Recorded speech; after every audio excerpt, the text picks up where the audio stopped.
Hi, I'm Bob Collier, and welcome to RTP Business Live. Our guest today is Adrian Larrea. He is co-founder and CEO of Blue Plover. Adrian, we're glad to have you today. And what I want to do first, I think, is just get a real quick baseline. What is Blue Plover? So we get on the same page with everybody. Cool. Well, thanks for having me first off. Absolutely. And the real question is, what is a Blue Plover? Okay. And I think if we go into that, it really helps people to understand the position that we're taking with this technology platform. A plover is a type of bird, and there's lots of plovers worldwide. Every continent has one except Antarctica. And there's a specific plover in sub-Saharan Africa called the Egyptian plover. And the Egyptian plover has mythically been known throughout time to climb into crocodiles' mouths and clean their teeth.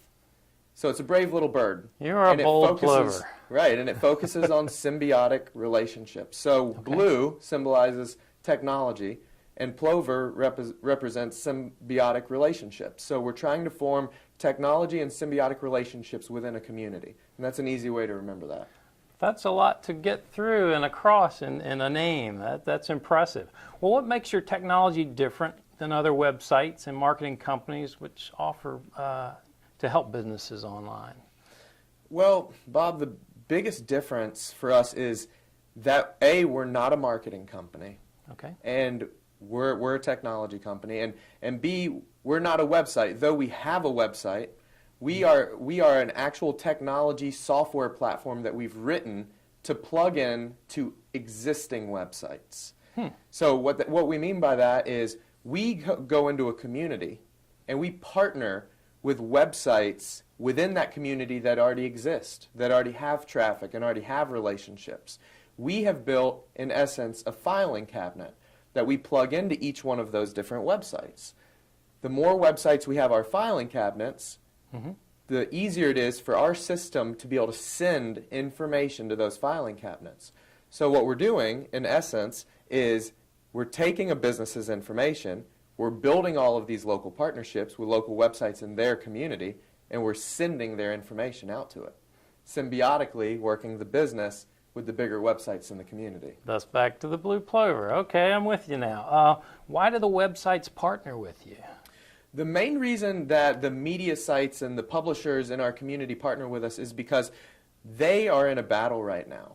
They're in a battle with national websites that are stealing traffic away from our community. Sites like Yelp and TripAdvisor and CitySearch. They are national aggregate sites that aren't hyperlocal to Cary or Raleigh or Morrisville or Apex. Okay. So sites like the Cary Chamber, which we drove past on the way here, right, and local newspapers and radio stations like the Triangle Downtowner or the Coffee News, right? Those are partners that we start to build relationships with. They need more content on their sites, so Google can see them as more of an authority for local information. Well, they're usually short-staffed, and it's hard to write content for an entire community, so they need a group that can do it for them. Okay. So we work, by building this technology, we become the local section on all of those websites. Now they can call it whatever they want. A chamber might call it a community link, a radio station might call it the local connection, but we are the ones that are powering that local section, that filing cabinet, if you will. Help me with that hyperlocal concept. What do you mean there? Let me get my head wrapped around that. That's a great question, and a lot of people have that question. Hyperlocal means incredibly local. So say we're looking at the Triangle, right? To someone outside of North Carolina, the Triangle seems like a pretty specific place, right? Right. Now, how long have you been here?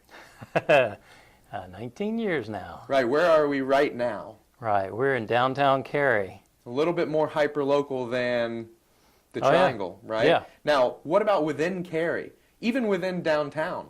There's different parts of even downtown Cary, and downtown Cary is not even that big.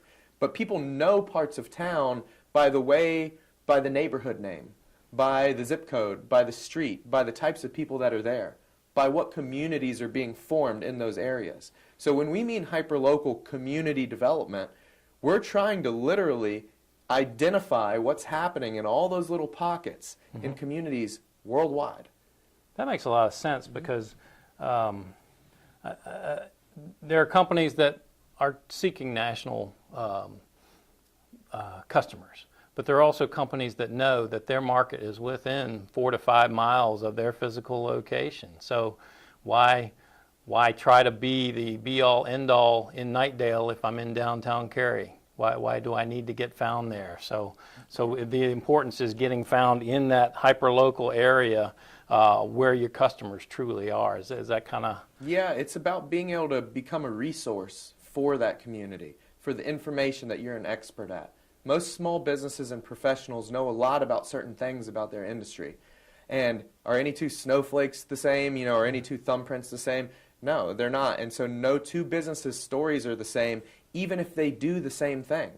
Now, I always use the example, if I'm going to move to a new place like Cary, I love to mountain bike, I love to kayak, I love to go hiking, I love to spend times outdoors, and I love to play soccer, right? So if I'm looking for a realtor, and I'm reading information about who those realtors are, and I read one that's into square dancing, sorry, I've been in Nashville for a while, and into, live music, and is into downtown street festivals, and then I read one that's into mountain biking and hiking and outdoor activities and soccer.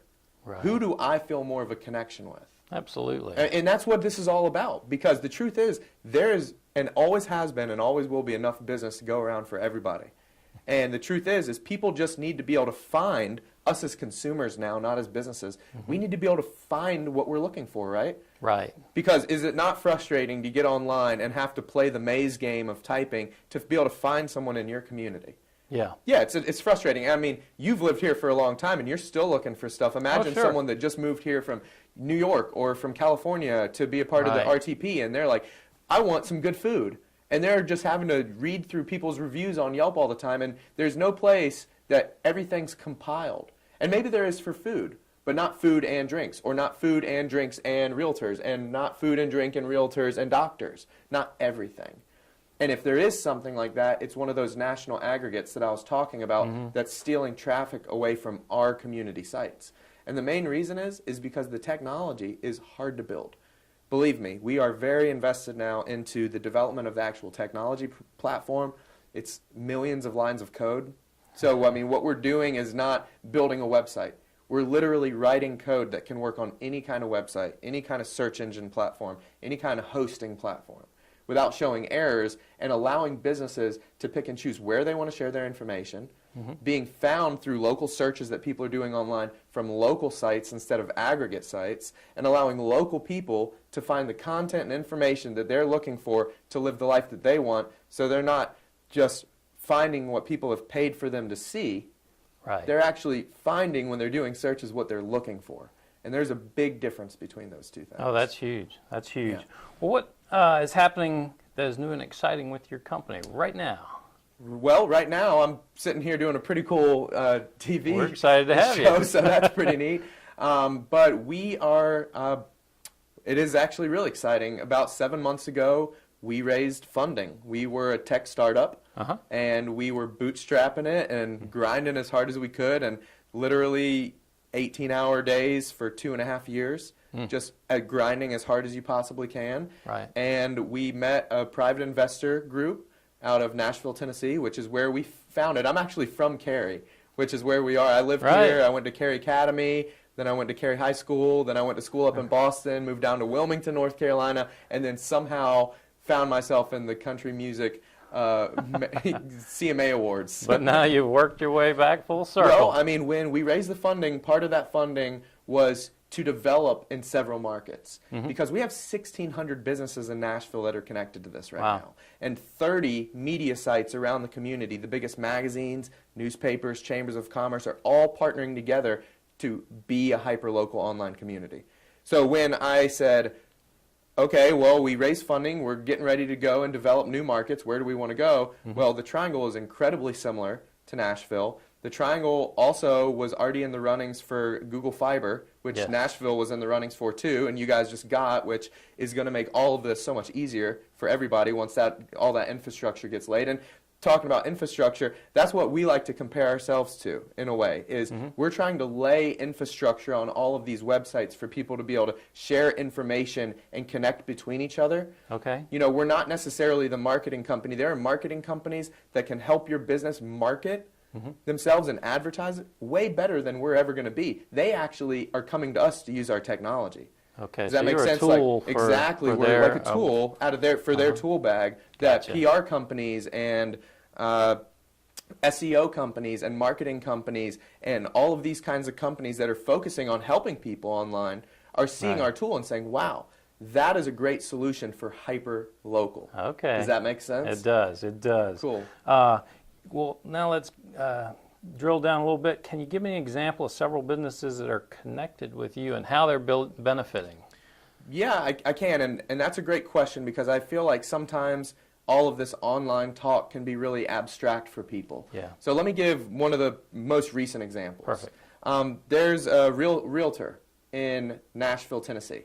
His name's Paul. And Paul had recently moved from up north. He wanted to be in Nashville, and he had no web presence. It was just him and his wife. They're just a two-man team trying to take over the world, right? Right. Well, he wanted to be found for things. He wanted to be a resource for information, and one of his expertise is about risk. He's an expert at risk. Risks of flipping houses, risks of buying houses, risks of certain neighborhoods, risks of remodels, right? Right. So he wanted to start being found for risks. So we said, okay, Paul, what we need to do is we need to start writing information about the risks and from Paul's perspective. Right. And we need to put this information out onto our network so we can syndicate it out to our partner sites. Once we wrote 2 articles about risk with Paul, focused on what he wanted to be an expert for, within 2 weeks, he took over the first search result for the risks of flipping houses in Nashville. We're not fighting for like the vanity searches of Realtor Raleigh, because if you put enough content out there, you will be found for those search results too. Right. Google, which is an index, so basically a library, and a library is full of what? Yeah, books. Which are and full of what? Words, Words, right? Sure. Google reads words. Think of it like that. I mean, Google reads words. It can't even read images properly. I mean, it's getting there. And it can't read videos fully properly unless you type them out, Help it. right? Sure. But it can read words. And it can read words really fast. It can read it really well. Google's built by humans that have read a lot of words, right? And created programs to read words and to decipher the quality of those words. It doesn't even just read for specific words anymore. It does a little bit, but that's one of 200 factors that it bases a search result on within a half second after someone searches. Incredible. And it reads it from its own index. See, people think when they do a search, it's searching the web. Google's already searched the web. It's already read as much information as it could, and it's put it into its own library. When we search Google, we're searching its library. Okay. So let me bring this back to Paul real quick, right? Yeah. So if I have Paul's information about risks, and I put them on his local radio stations, newspapers, chambers of commerce websites, media sites, marketing sites, local community sites in his community about risks, and then Google goes to read that community online and then indexes it, and then someone does a search for the risks of flipping homes, why wouldn't he be found for that information? Right. Because we're using proper syndication practices. This is not duplicate content. This is fresh, local content about the community. Which this is Google stuff loves. that people are looking for. Exactly, and Google and the stuff that Google loves. So we're not saying anything other than the fact that we're doing what Google is asking to be done. Right. And we're creating a grassroots, hyperlocal effort and technology program to be able to do it that could very well be integrated into a Google down the road once all this information is gathered and these connections are made. But don't get me wrong, we have to go to each and every one of those websites, negotiate with them, build a partnership with them, show them that we're doing something good, and they all have their tech people look us up to make sure that we're who we say we are. And yet we keep getting them, and we keep keeping them, and we keep growing. And the biggest thing that's getting ready to happen for us is we're getting ready to go for a $2 to $3 million fundraise at the end of the first quarter of this year. Well, that's exciting. Yeah, and we're going to try That's exciting that you're coming into the carry market. Yeah, it's a big deal. We're going to expand from the Research Triangle area, and we're going to expand out just like we're doing in Nashville. We're in Cincinnati right now too, with one of our partners, Southcom, out of Nashville. And with that big fundraise that we're looking at doing, we would be looking at 10 more markets. That's exciting. It is exciting. So we're really trying to grow it out there, but we don't go into a community and try to become the name recognition. We go into a community with a tool that can help everybody else's name recognition. And that's where we really want to be known. Exciting. Well, Adrian, we've covered a lot of ground today, but I want to just ask you, is there anything that we haven't touched on that we want people to know before we wrap up today? I would say that the number one thing that I would want people to know is that we're in this for the community. Every business can be a part of what we're doing for free. Yes, we do sell things for businesses that want to share more content and more information because we have to be able to survive too. But every business can be a part for free. Every website can be a part for free. And the consumers are going to be able to search and use this for free. This is a philanthropic effort, if you will, that we're trying to build something really big that can really benefit local communities, and that's what we're passionate about. Well, that's exciting. Yeah. Well, we are very pleased to have had Adrian Larrea, co-founder and CEO of Blue Plover, with us today on RTP Business Live. We're going to have information at the end of this video so you can find out more about Blue Plover, and we're also going to have a web page that will have information where you can also research Blue Plover and find out more. It's exciting to have them come into the Triangle, and we look forward to finding out more and hearing more in the days to come. Thank you for joining us on RTP Business Live. Come join us real soon again.